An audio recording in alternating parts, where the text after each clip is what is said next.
Hey everyone, I'm Isaac and welcome back to Isaac Reviews 2024. At the moment, my family and I are on a road trip to visit my grandparents in Washington State, but I was able to watch one last movie in Virginia before we left and I figured I could still do a video on it to keep you all entertained while I'm stuck in a car for hours on end. The movie in question being A Quiet Place Day 1. I had only seen the first Quiet Place movie up to that point, and while it had some issues with the writing, it was still a solid directorial debut for John Krasinski with an intriguing concept and solid tension. This time however, he did not return to direct the prequel as he was working on it at the time, so he instead passed the reins over to directorial rookie Michael Sarnoski while still serving as a writer and producer. Back on track now, I was interested in this film leading up to its release, seeing as how it would serve as an explanation for how the franchise's signature monsters came to be and what happened after they arrived. And after watching it, it was definitely a worthy addition to the series.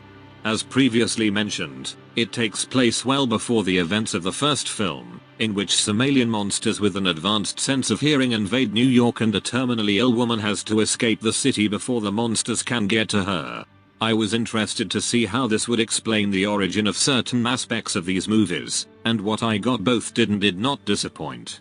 I say this because for one, the writing overall was pretty solid, with a strong amount of tension and a solid dynamic between the two main characters.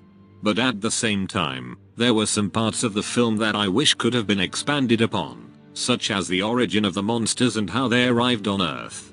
That, and the main character having cancer doesn't really affect the overall narrative that much outside of the first 10 or 15 minutes.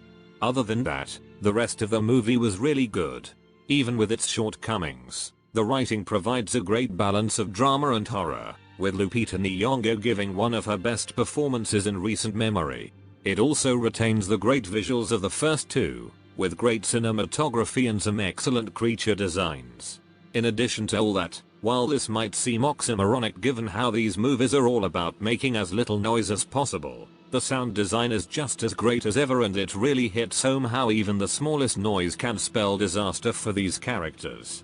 I don't have much else to say here, so in conclusion, A Quiet Place Day 1 is a very worthy addition to one of the most noteworthy horror franchises of the past few years. It provides all of the best aspects of the first two films, such as the interesting character development, great production values and effective tension, even if some elements of the writing could have been handled better. If you enjoyed the previous two Quiet Places, you'll definitely enjoy this one as well. And with this being a prequel, it's even worth watching if you're new to the franchise. 8 out of 10. Very good film. Next time, I'll be talking about Despicable Me 4. As much as I enjoyed the first two films, I'm a bit worried that Illumination's most iconic franchise might have run its course by now, so hopefully this can at least be a decent conclusion to the series if it ends up being the last one we get. Anyways, thanks for watching this episode of Isaac Reviews 2024. Subscribe for more videos like this and I'll see you all later.